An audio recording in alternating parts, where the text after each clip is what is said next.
emptiness in your life isn't because you don't have enough rights. You have all the rights there are.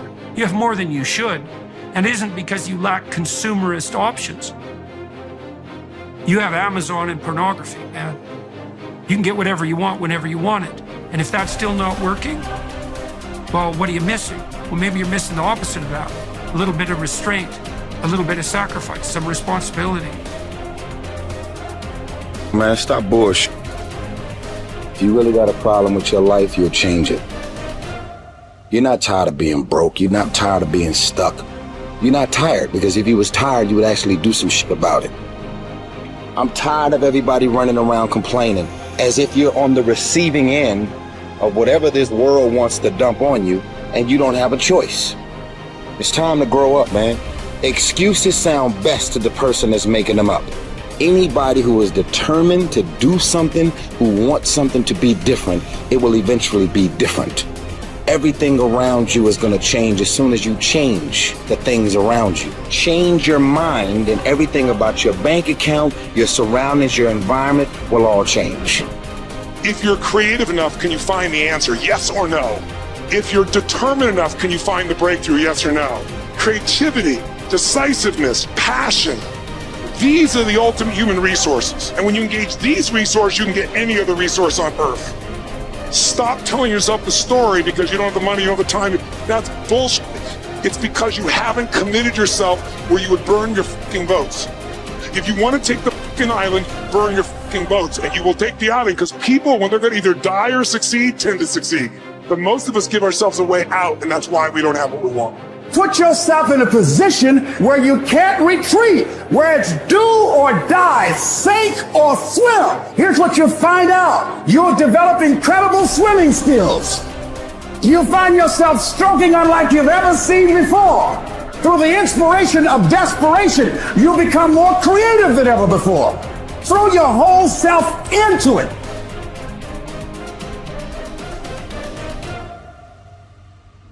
I'm talking about grit. I'm talking about endurance. Just having more stamina than they got. In order to get to the next level, you gotta sacrifice. You gotta take risks. You gotta be willing to do by faith whatever you're asked to do. Listen to me, there are no shortcuts to success. There are no discounts to success. It's always sweat. It's always blood. It's always tears. You always have to give all to be the best. Yes, it's hard, but I ask for it, and I'll do whatever it takes to maintain it. It is not easy, but I'm not about to quit. I'm not about to give up.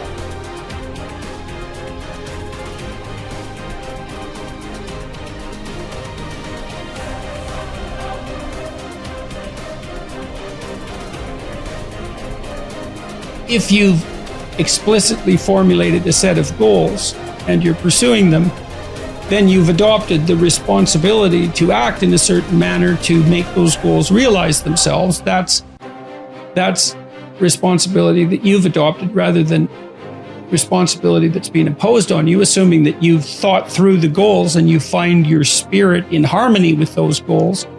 You can consult your resentment. I think that's a very useful step. If you find yourself angry and bitter about the things that you are responsible for doing, then that's an indication that you might be operating under some unhealthy compulsion, that you're rebelling, and that's the reason for the resentment against the insistence that you act in a certain way. Although it's also possible that you're just immature and that you're rebelling against the discipline that's necessary to attain the goals that you genuinely do want to attain and that are valid and that you are actively engaged in constructing.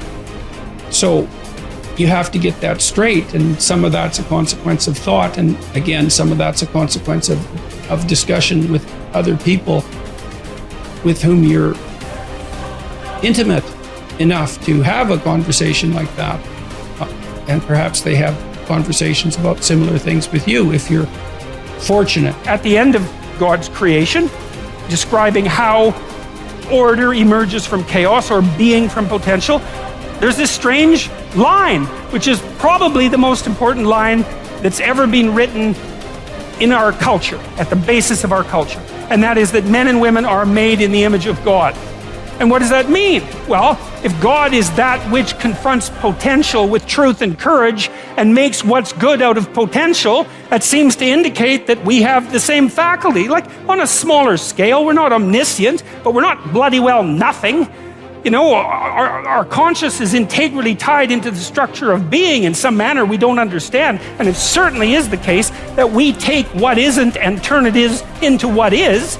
That's something, man. That's quite the trick we've been able to manage. And so we're made in that image. And so what are we supposed to do? Well, that's what we're supposed to do.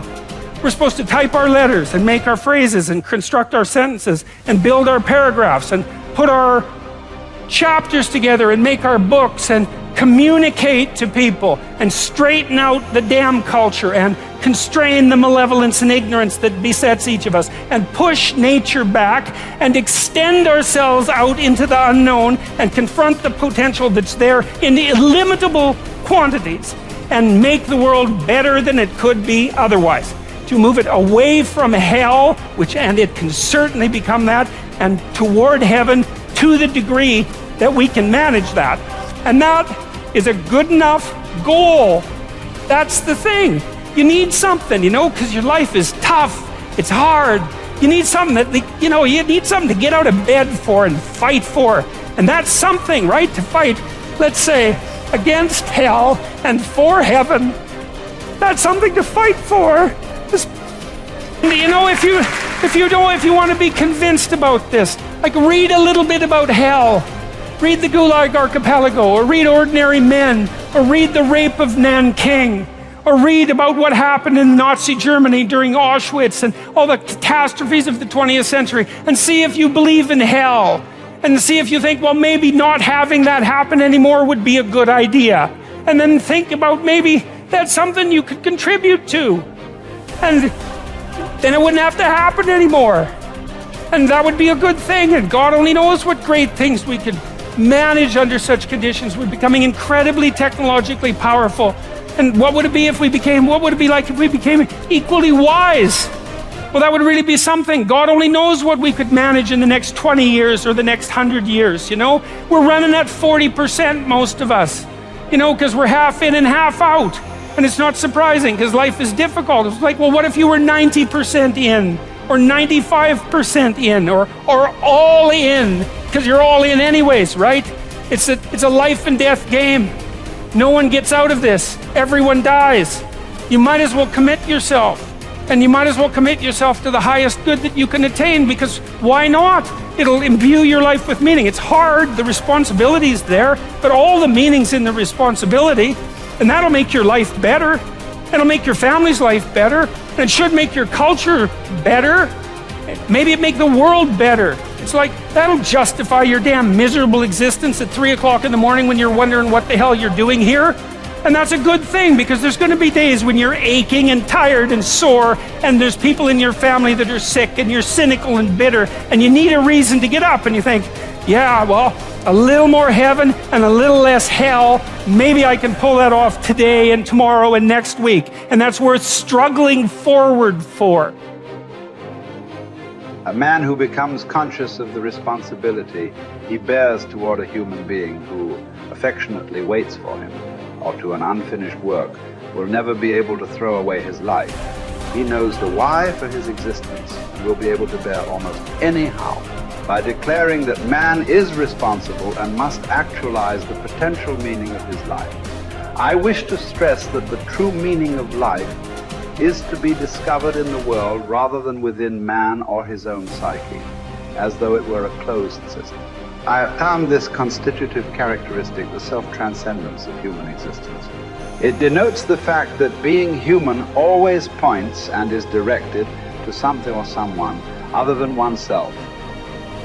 Be it a meaning to fulfill or another human being to encounter, the more one forgets himself.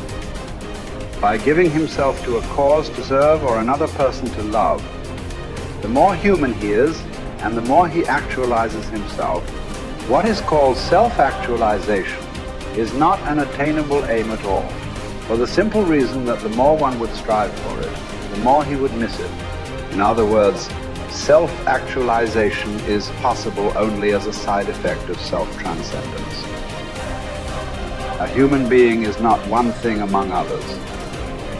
Things determine each other, but man is ultimately self-determining what he becomes within the limits of endowment and environment. He has made out of himself. In the concentration camps, for example, in this living laboratory and on this testing ground, we watched and witnessed some of our comrades behave like swine, while others behaved like saints. Man has both potentialities within himself. Which one is actualized depends on decisions, but not on conditions. What is demanded of man is not, as some existential philosophers teach, to endure the meaninglessness of life, but rather to bear his incapacity to grasp its unconditional meaningfulness in rational terms. To be sure, man's search for meaning may arouse inner tension rather than inner equilibrium. However, precisely such tension is an indispensable prerequisite of mental health. There is nothing in the world, I venture to say, that would so effectively help one to survive even the worst conditions as the knowledge that there is a meaning in one's life. There is much wisdom in the words of Nietzsche. He who has a why to live for can bear almost any how. What was really needed was a fundamental change in our attitude toward life. We had to learn ourselves, and furthermore, we had to teach the despairing men that it did not really matter what we expected from life, but rather what life expected from us. We needed to stop asking about the meaning of life, and instead to think of ourselves as those who were being questioned by life daily and hourly. Our answer must consist not in talk and meditation, but in right action and in right conduct. Life ultimately means taking the responsibility to find the right answer to its problems and to fulfill the tasks which it constantly sets for each individual. These tasks, and therefore the meaning of life, differ from man to man and from moment to moment. Thus, it is impossible to define the meaning of life in a general way. Questions about the meaning of life can never be answered by sweeping statements. Life does not mean something vague, but something very real and concrete, just as life's tasks are also very real and concrete. They form man's destiny, which is different and unique for each individual. No man and no destiny can be compared with any other man or any other destiny. No situation repeats itself, and each situation calls for a different response. Sometimes the situation in which a man finds himself may require him to shape his own fate by action. At other times, it is more advantageous for him to make use of an opportunity for contemplation and to realize assets in this way. Sometimes man may be required simply to accept fate, to bear his cross. Every situation is distinguished by its uniqueness, and there is always only one right answer to the problem posed by the situation at hand. When a man finds that it is his destiny to suffer, he will have to accept his suffering as his task, his single and unique task. He will have to acknowledge the fact that even in suffering, he is unique and alone in the universe. No one can relieve him of his suffering or suffer in his place. His unique opportunity lies in the way in which he bears his burden